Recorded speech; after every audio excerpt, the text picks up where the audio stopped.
దొంగలకు కూడా ఈ దేశంలో బతికే హక్కు ఉంది, చంపే హక్కు అయితే లేదు. క్రిమినల్స్ అన్నంత మాత్రం మనుషులు కాకుండా ఉండరుగా, క్రిమినల్స్ కూడా మనుషులే. క్రిమినల్స్ని తయారు చేస్తున్నది సొసైటీనే.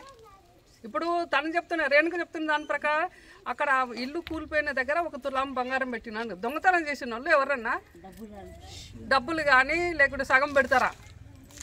అది ఒకవేళ సగము లేకుంటే 1 తులమో పొలమో పెడుతున్నారు అనుకో, దాన్ని ఎట్లా అర్థం చేసుకోవాలి? ఆమె చెప్తున్న లెక్క ప్రకారం ఇందులో ప్యూర్లీ ఏంటంటే పోలీసులు అతి ఉత్సాహం. ఈ అతి ఉత్సాహం అనేది కొంపలు ముంచుతున్నాయి. ఈ కొంపలు ఎట్లా ముంచుతున్నాయి? 2 కుటుంబాలు ఈరోజు రోడ్డు మీదకి వచ్చాయి కొంపలు ముంచడం. వాళ్ళ యొక్క అతి ఉత్సాహానికి ఎవరైతే విక్టిమ్ ఉంటారో, బాధితులు ఉంటారో, ఆ బాధితులతో పాటు అక్యూడ్ ఎవరైతే వీళ్ళు నేరస్తులు అని చెప్తున్నా వాళ్ళు ఇద్దరు రోడ్ల మీదకి తీసుకొస్తున్నారు పోలీసులు అతి ఉత్సాహంతో. కాబట్టి ఇందులో ప్యూర్లీ ఏం కనిపిస్తుంది అంటే పోలీసుల యొక్క అతి ఉత్సాహం ఒకటి, రెండవది డీకే బస్ జడ్జిమెంట్ అనేది ఒకటి అప్ టు డేట్ ఉంటుంది. అది నేషనల్ హ్యూమన్ రైట్స్ కమిషన్ కానీ సుప్రీంకోర్టు కానీ పదే పదే పదే పదే పోలీసులు చెప్తుంటారు 6 గంటలు దాటిందంటే ఆడపిల్లల్ని ఎవరిని కూడా స్టేషన్ తీసుకెళ్ళొద్దు, తీసుకెళ్తే వాళ్ళకన్నా ఎక్కువ మీరే శిక్షార్హులు, మీరే నేరస్తులు అని చెప్తుంది. అది రోజు యాజాన్ కూడా అదే ఉంది. కాబట్టి వెళ్ళి రావడం జరిగింది. 6 గంటల తర్వాత ఆమెను తీసుకెళ్లారు. ఆమె దొంగతనం చేసిందా, ఏం చేసిందా సెకండరీ. కానీ 6 గంటల తర్వాత ఒక మహిళను తీసుకోకూడదు. ఒకవేళ తీసుకెళ్తే కూడా ఎలాంటివి నీచమైనటువంటి క్రూరమైనటువంటి కేసులు అంటే క్రైమ్ చేసిన వ్యక్తులని తీసుకెళ్తే కూడా ఉమెన్ పోలీస్ స్టేషన్కి హ్యాండ్ ఓవర్ చేయాలి. ఇక్కడ ఉమెన్ లేదు, పోలీస్ స్టేషను లేదు.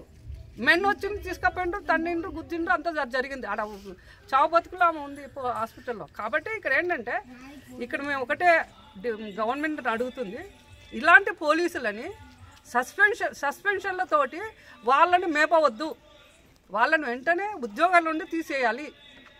తర్వాత ఈరోజు సునీత కుటుంబాన్ని ఆదుకోవాలి. ఎందుకంటే వాళ్ళు కాయ కష్టం చేసుకొని బతికేటళ్ళు. అట్లాంటి వాళ్ళను 30 తుప్పలు పెట్టేసి కొట్టి చేసి కాల్ చేసి ఇరుగొడితే వాళ్ళ బతుకులేం కావాలి? ఇక్కడ ఏంటంటే దొంగతనం జరిగిందని వీళ్ళు చెప్తున్నారు. దొంగతనం జరిగినప్పుడు దొంగతనాన్ని ఎట్లా రికవర్ చేయాలి? అసలు నీకు ఏ చట్టంలో కూడా రికవర్ చేయాలని లేదు.